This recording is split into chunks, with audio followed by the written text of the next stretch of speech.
It's time to turn to the WUKY Sports Page with your host, Keith Elkins, revealing conversations and stories you thought you knew from prominent Kentucky sports figures.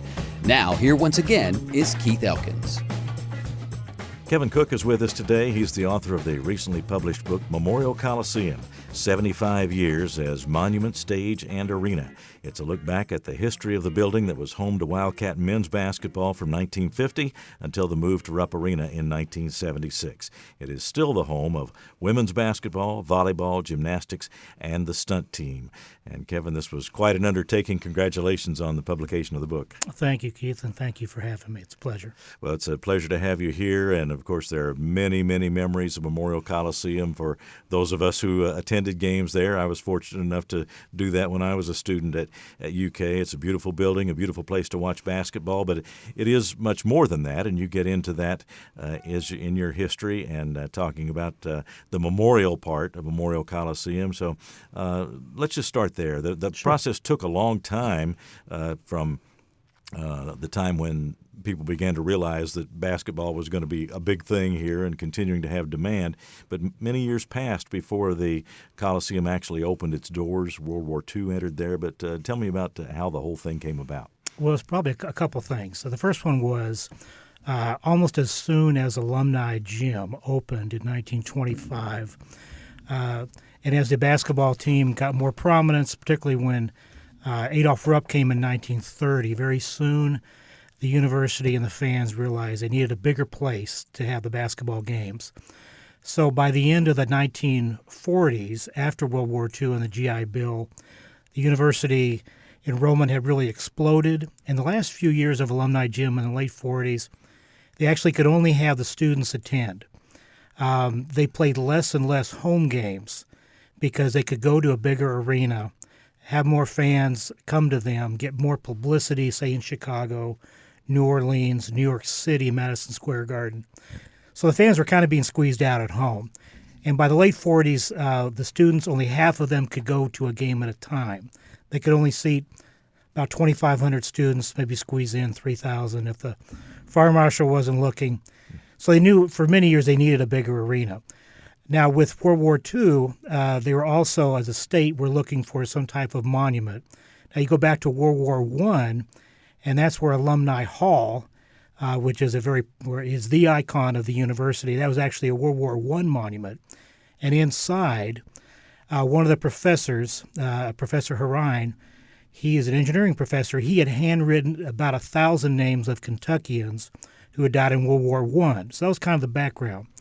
So for World War II, President Herman Donovan, the fairly recent new president of the University of Kentucky, went to the legislature with the Board of Trustees backing and proposed that, hey, now would be a time where you could do a number of things at once. One, you could get a bigger basketball arena, but more importantly, have a monument to the Kentuckians who had died in World War II, and also present this and make this as a general gathering place for Lexington, even the whole state, as an auditorium for a number of things. But one, to remember the war dead of World War II, to also have things such as concerts, orations for the general public as well as the students, and then finally to get a heck of a lot of seats for Kentucky basketball, which would please everybody, particularly Coach Adolph Rupp, who wanted about 15,000 seats, ideally for him. So that's kind of the background. So everything came together. They were able to do a $4 million project that was opened on Memorial Day of 1950 is when all this came together with Memorial Coliseum. At the time, it was total cost of $4 million. Seems a pittance today. But it was really a big-time stretch financially for the whole state back then. And in your approach to the book, I mean, obviously there are a lot of basketball memories in there, but as you mentioned, there were orations, the commencement exercises, the speakers, which included three presidents, one former President Ford, and then Lyndon Johnson, who was in office, and then Dwight D. Eisenhower made a campaign stop there. So there were, and then, of course, a variety of concerts as well. With all that going on, how did you try to get that into an approach to the book that would be doable and yet accurate as to what all the Coliseum is? Right. Well, you don't want to make it too big. You can go on and on forever. So you have to be choosy, and there's a lot of things you'd like in there. So that's kind of the hard part of anybody doing a book or anything that they enjoy, a piece of art, you got to cut it down and go with that. So we kept it to about 200 pages, focusing on things such as the actual memorial aspect of it, how it was dedicated, the types of memorials that are physically present in the Coliseum, such as the names of those Kentuckians who have died from World War II on. It goes up to the present day. Things such as bronze, pictures of the Bronze Stars that represent everybody who was associated with UK as a student, staff, or employee. And there's even a chiseled part of a very famous poem at the time called For the Fallen at the entranceway coming into the Coliseum. So you want to present all of those as well. Then you want to have room for basketball.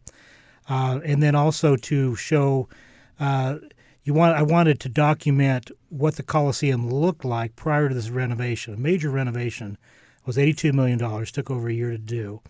And what that did, it preserved a lot, and it made the Coliseum still a show place for years to come. But it had to significantly change what was still a lot of the original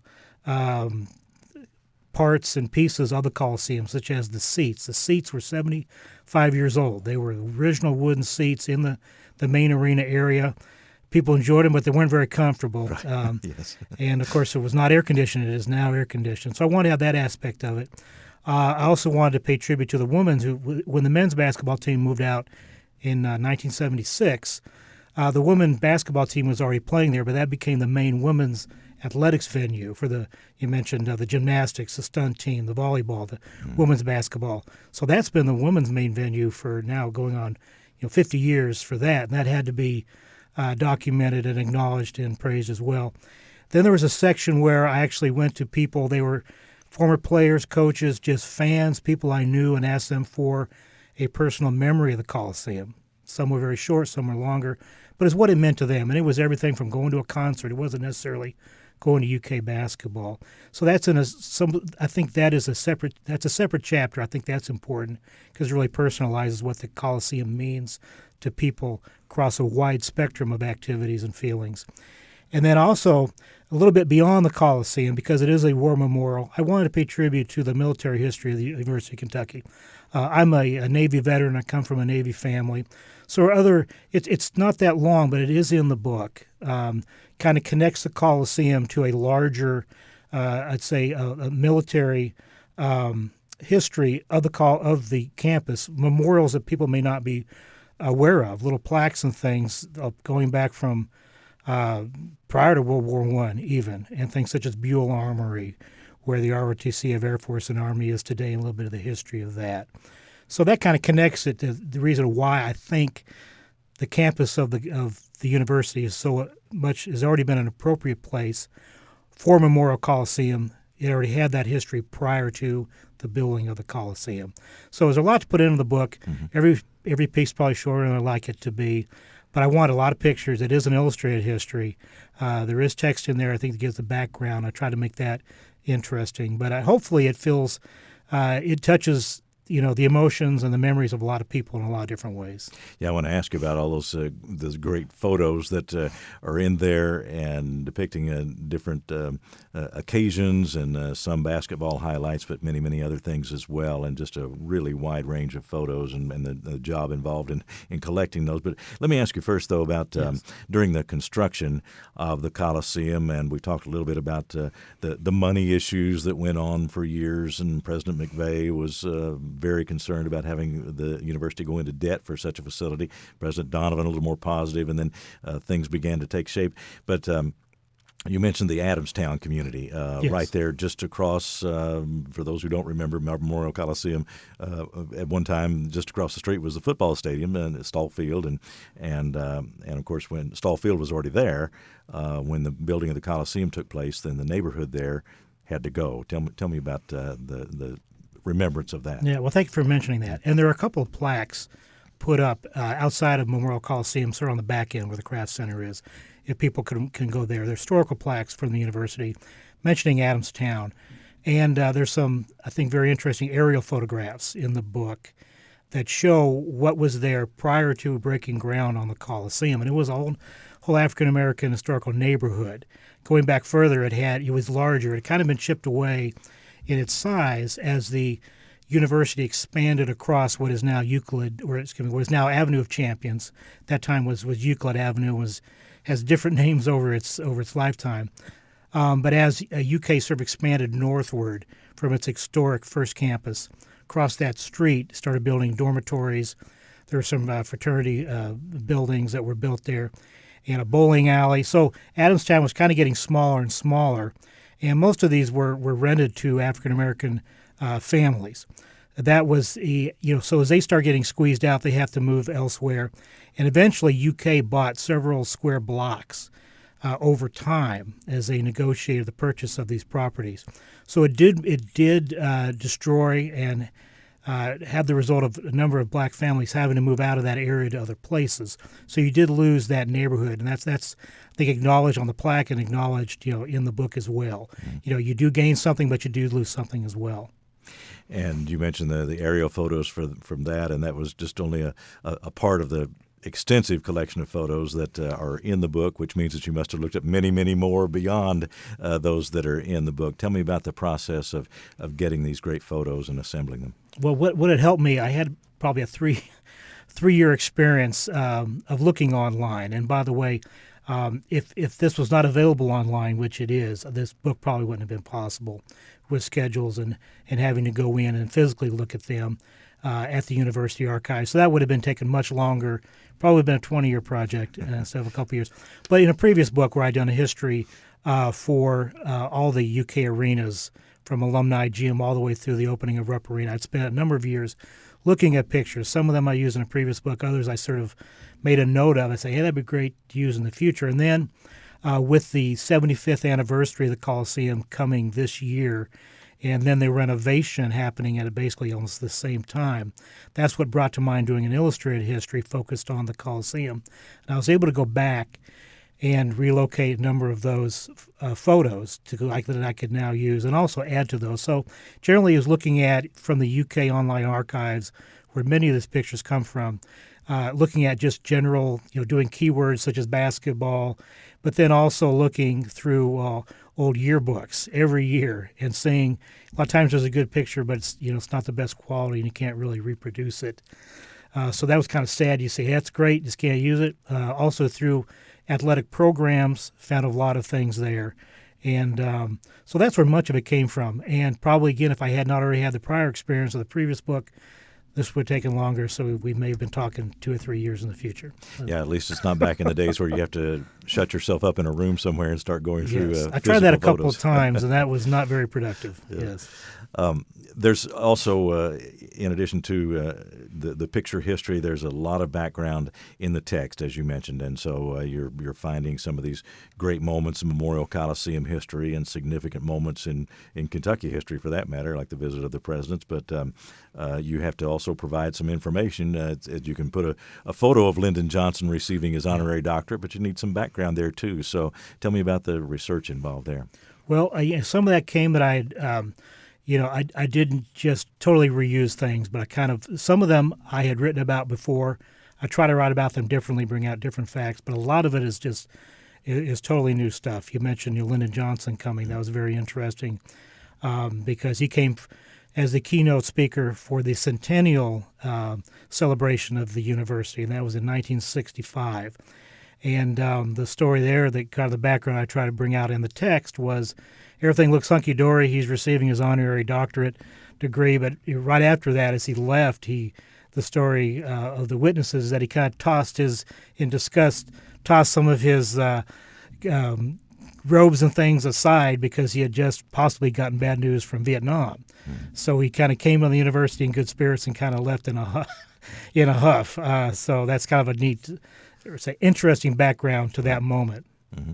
Well, we can't go too far in the history of Memorial Coliseum without talking about Adolph Rupp. And you mentioned that he wanted an arena with 15,000 seats. Yes. It wasn't quite 15,000, but obviously he was a key figure in how this all came about. How would you sum up his his role. I mean, he'd been here almost 20 years and obviously extremely successful. Yes. So how would you describe his role in this? Well, it was, in a way, use the words, the house that, Rupp built. That's not totally true, but in a sense, it probably wouldn't have been as big and as nice. They knew that although it was going to be used in a number of ways, probably the one that was going to pay and attract people the most over the most time and most consistently was going to be the basketball games.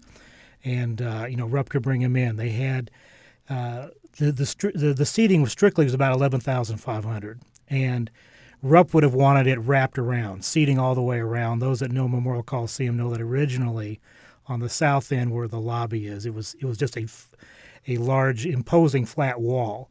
They would put temporary stands in there, which would seat about 350. And then for big games, which are just about every game, they would allow students to sit in the aisles and around the court. They would get up to, over 14,000 in there. But Rupp, from the very beginning, he's known to have said, even to while he's sitting at the dedication ceremony for the basketball team, that he's up there, telling the people beside him it's not big enough. And so that was, another time, another day when you can get Rupp Arena and get a few more seats in there. And the atmosphere at the Coliseum, I mean, I can vouch for the fact that it was a tremendous basketball atmosphere. But if you could put into words with the flat roof and all, tell me about the feeling that you got after your research about the sound, the spirit of the Coliseum when the basketball team took the floor. One thing that's very helpful is that in the archives there are a lot of oral history and recordings, and there's a lot of recordings from Claude Sullivan, who was the voice of the Wildcats during and then succeeded, concurrent with and then succeeded by Kaywood Ledford. But Claude Sullivan has, if you listen to those, you can go and listen to those for free, and you can get a sense of going back in time, and you can feel the crowd even pregame. So, the overall feeling of going to one of those games would have been anticipation. And then with these iron gates where the players would come from the locker room would open, and then people would know it's about time. The team would then come out. The place would explode. You mentioned the flat roof, which seemed to hold that sound in. And then finally, after they would come out, Adolph would come out later, and the band would always yell, "Hello, Adolph." Yes, they did. In unison. That was always a big part of it. And then they would have, at least in the early days, they would have right before the tip-off, they would everything would be silenced, and there would be a prayer given, typically by someone from the YMCA, for world peace, and that tied into this being a war memorial and wanting to have peace instead of war. So you can hear all that on the recordings, and then the cheers and the yells. Rupp Arena is certainly bigger, but all the old timers that remember, will swear that Memorial Coliseum was louder. I don't know if it was, but it'd be hard to beat it, and just a little more intimate. But it's kind of interesting. It is, it's built like an auditorium, so it has curved sides. So you look at those pictures and you think, well, kind of at the half-court line, the fans are kind of further away than they are maybe now.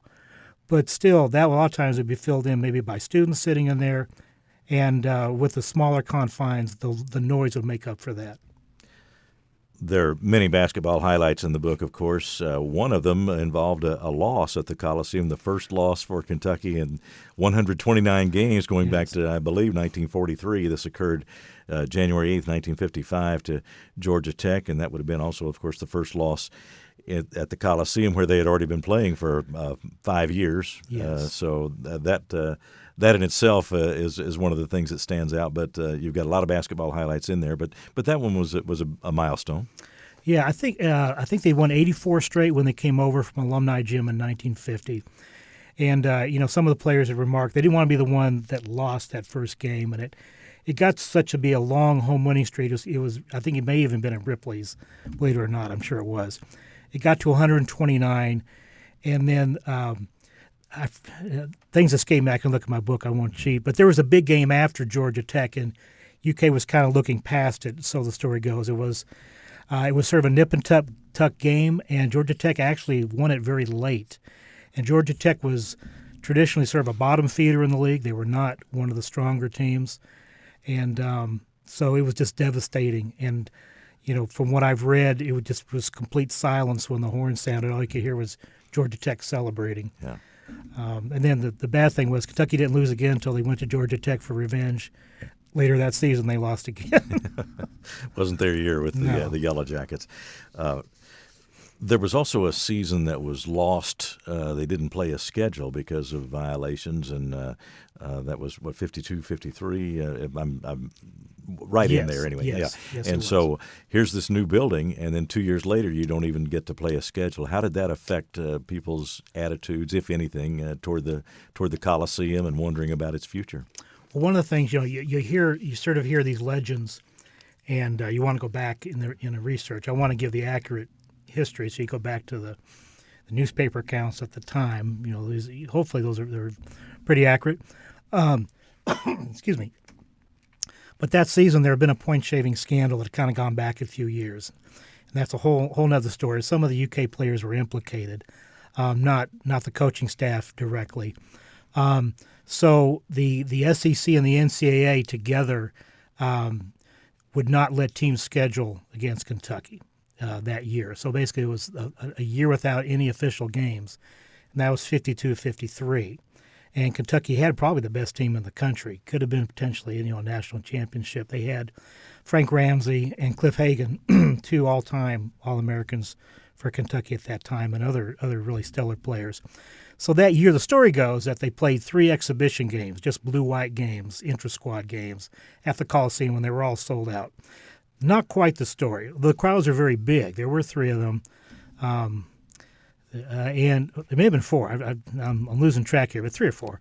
And they were anywhere from 8,000 up to about 10,000. So very good crowds, and which is an exhibition. They don't really get that today for blue and white. Right. And so they did come out even in bad weather, and they were interesting games. They kind of divide things up different ways, but everybody was just had to sit through this agonizing year waiting for the next year, and that was when Kentucky went undefeated. Did not go to the NCAA tournament. I won't get on. Yeah. They chose not to go because their top players were deemed to be ineligible by the NCAA because they were graduate students. They had held on for another year. So they could play the regular season, and kind of at the end of the year they found out they couldn't take them, and Adolph Rupp basically says, we're not going with a team that could lose. I want my perfect record, and I'm kind of glad they got that perfect record, to be honest with you. Yeah, it's a 25-0 mark for that 53-54 season. Yes. But apparently then it was just a matter of almost building up anticipation for the next year, as opposed to people wondering about what the future would be 2 years into this brand new building, and all of a sudden there's no regular season. Yes. Yeah. So So probably 2 more championships UK could have gotten, but don't have. Yeah, so they basically basketball just barreled right on through that, and they suffered through that 1 year and then came back strong the next year. We mentioned the atmosphere in the Coliseum, and one of the things that affected the atmosphere in the Coliseum, or at least was part of it, was the smoking. It's hard to realize that now, but people even now the smoking was not permitted, but they smoked out on the concourses, which led to a cloud of smoke inside the arena, something like that. Well, the smoking had a good long history at UK basketball games, going back to Alumni Gym, big signs, no smoking by order of the fire marshal, but they always had so much smoke in there that they, I'm talking about Alumni Gym, the old gym. The folks that were sitting at the top had a hard time seeing the court, so the story goes. So Memorial Coliseum, they build that, same signs go up. You're not supposed to smoke anywhere in the building, and yet there's always a big cloud of smoke. And there is a picture in the book where it's in the concourse, and the game is sort of, can you count the cigarettes and the pipes in hands? And I can't remember how many I counted up, but I'm sure I'm missing some. There's at least eight or so in this crowd picture. So smoking was not allowed, but it did go on. Some of the other basketball highlights as we cover the history of Memorial Coliseum. You were a fan, of course, and have, I'm sure, no doubt, enjoyed looking back into these records of basketball history. But what teams or what players were you particularly glad to discover and want to include in the book for some of the great moments that they had? Well, some of the opponents that are included in there. Jerry West, who played in what was used to have the UKIT, University of Kentucky Invitational Tournament. And West Virginia came there 3 straight years. And Jerry West was there, as a sophomore, junior, and senior, and just really all 3 years didn't win all the time, but it really put it to Kentucky. And that was, at the time, the player that Rupp said was the best player he'd ever seen, Kentucky or opponent. Another good player, Pete Maravich, who would go head-to-head the same years with Dan Issel in the late 60s. And there's, I think, a really cool picture in there where Issel's up to block the shot of Maravich, and Maravich is going up for one of his many jump shots. And so you don't know what happens. If the shot is blocked or the shot is – but knowing Maravich, he probably got it off, may not have made it. And then another one was they had a really big matchup, at least in 1959 or 60, against Ohio State, who actually – the year they played Kentucky beat them, but Ohio State went on to win the NCAA championship. And that's a picture with Jerry Lucas and John Havlicek in there. So those are some of the ones I wanted to include that were not UK players. And there's also the ABA had some games in there with the Kentucky Colonels. So you have Dr. J at the time of the New York Nets. There's a picture of him playing at the Coliseum as well. So another non-Kentucky star in there. Yeah, I remember seeing the Colonels play at the Coliseum. They did play then at that time. The Colonels were an extremely popular team and had some success. 50 years ago, won the 75 ABA championship, but they do have a history at the Coliseum as well.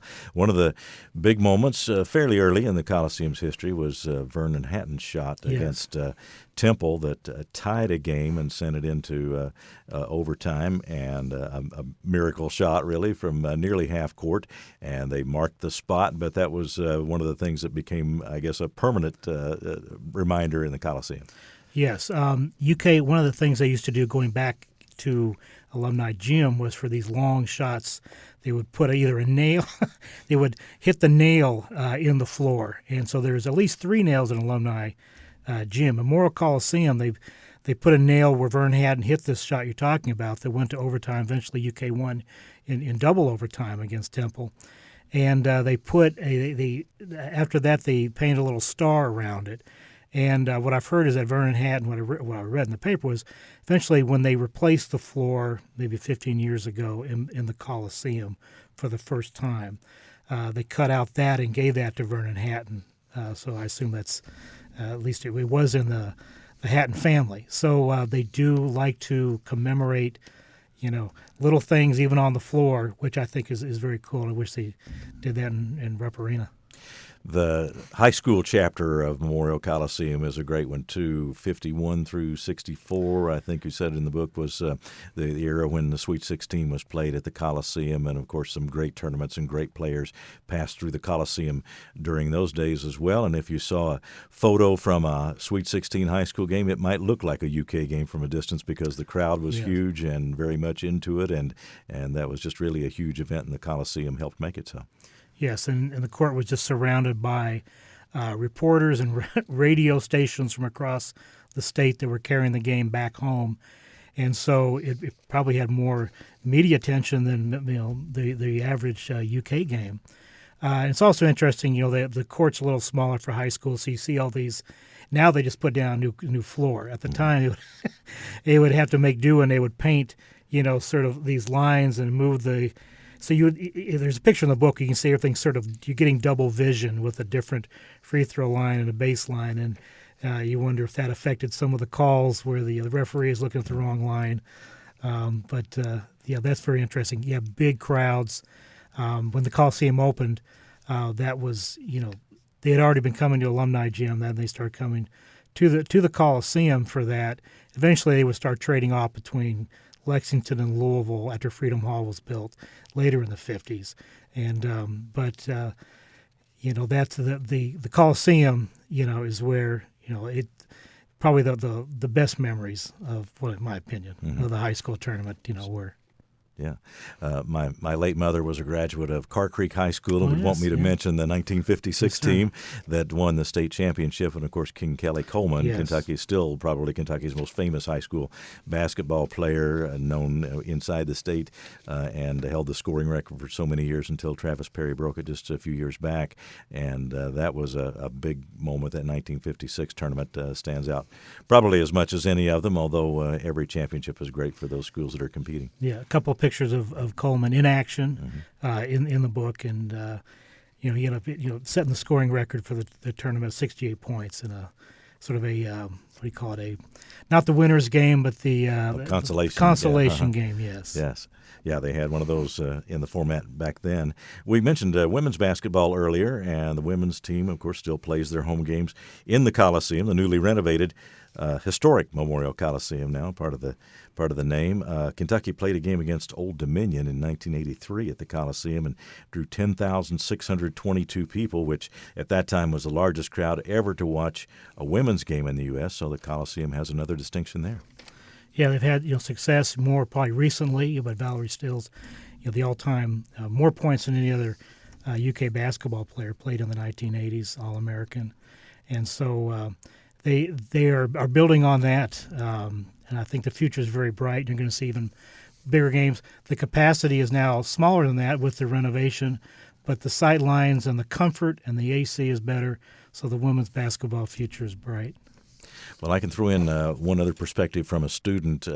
In my day, my freshman year, I remember that the drop ad process was held at Memorial Coliseum. So if you had to change a class, you did it at Memorial Coliseum, which was a little bit intimidating for a freshman. But you can imagine at that time walking into a building the size of Memorial Coliseum and seeing hundreds of people around and people at tables and all of that. But it was just one more purpose of the Coliseum, and it was really a part of campus life and of Lexington's life and the life of Kentucky. And as you say, it is a monument and stage and arena. And we probably should give mention to some of the performers who appeared at the Coliseum. You have some photos in there as well, but just a couple of highlights there. Okay, so on the artistic side, yes. Oh, yeah. Well, that goes way back from the beginning. For a couple of years, Bob Hope did a special. It was sort of an offshoot of the Kentucky Derby, and it was a charity event at the Coliseum. And they had so many people attend, they actually put seats, on the floor, which they would do for, commencement exercises and big concerts. So this was Bob Hope bringing his cavalcade of stars to the Coliseum for a couple of years. They would have, world-class orchestras and piano players come to the Coliseum, and for really just almost a pittance, the public could come and see the type of performance that you may have to go to Europe before to see. The Coliseum was the largest auditorium in the South, and then through time they would have concerts. You had jazz, you had Peter, Paul and Mary, you had the everybody can mention the Eagles. You had country, and those are put on a lot. They were open to the public, but they were put on by the Student Association. Right. And then when Rupp Arena opened up, that kind of became the central, obviously, for concerts. But up through the 70s, that was all the concerts that came through Lexington would be at the Coliseum, and so. There's decades of memories that people going to concerts. That was their big moment and what they recall. And this book is your third, right? You have a couple other books that you've written before? Well, the one previous to that is called House of Champions, and that's a general history. It has not as many pictures in it. It's more of a text, but that goes, the history of all of the UK arenas up to the opening of Rupp Arena. So that's more of a good, I think, general history, give you a good background. The one before that was a self-published travel, sort of a travel book. Rick Steves is always, if you're into travel, he's a budget travel guru for Europe. I used to try to take his books and follow as best I could. So that book's called Where Am I, Rick Steves? And that's just what I hope is a comical take on trying my best to follow his lead and failing miserably. Well, the current one is called Memorial Coliseum, 75 Years as Monument, Stage, and Arena. And tell us about where you can find it and how do you get hold of it? Well, if you're in Lexington or around that area, even up into Florence, that I know for sure because I go up there and check. The book would be in all those books, the major bookstores, Barnes & Noble, Joseph Beth here. Online, it's going to be available on Amazon, barnesandnoble.com. The publisher is Acclaim Press, so they have acclaimpress.com. You can get it through there. So it's out and about, and I hope folks will read it and enjoy it. And just as a final thought, what did you gain from the experience of all of this? I mean, it took a while to put together. Now you see it, you can hold it in your hands. What did you gain from this experience? Well, the big part of me is being a big blue basketball fan, and so every piece of labor I put into that was fun for me.